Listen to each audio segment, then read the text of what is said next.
захиа гэдэг зүйл бидний бодлыг, санаа, сэтгэл хөдлөлийг үгээр дамжуулан бусдад хүргэдэг гайхалтай зүйл.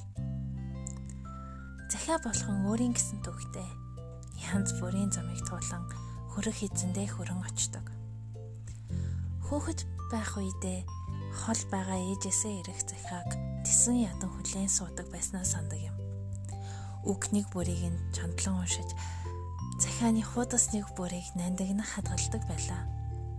Гэтэл одоо 10 гаруй жилийн дараа би хизээ хамгийн сүүлд захиа авснаа санахгүй байна. Техник технологи хөгжихийн зэрэгцээ биднээс хоорондох зай ойрцон мэд харагдах авч яг үнэндээ урд өмнөх үеэсээ илүүтэйгээр холцсон байгаа нь харамсалтай.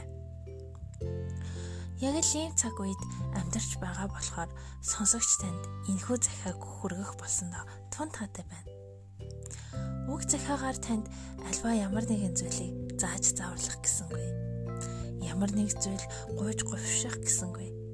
Гагцхүү танд энэхүү мөчөд сонсхийг хүссэн эсвэл хүсэж буй үгийг хүргэж чадах юм бол миний хийхийг хүссэн зүйл маань билээ олж буй хэрэг үлээ. Энэхүү захиаг сонсоод танд зориулаагүй мэт санагдаж магадгүй. Гэхдээ өөр нэг газар сонсох хэрэгтэй хэн нэгэн байхыг үгүйсэхгүй. Тийм ч учраас өөрийн гэр бүл, найз нөхөдтэйгээ хуваалцахыг хүсэж байна. Илүү олон хүнд хүрэх тусмаа миний энэхүү загтлууд эзэдтэй хүрсээр байх болно.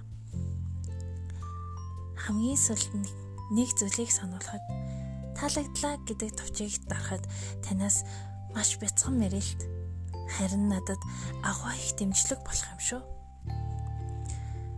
Баярлалаа.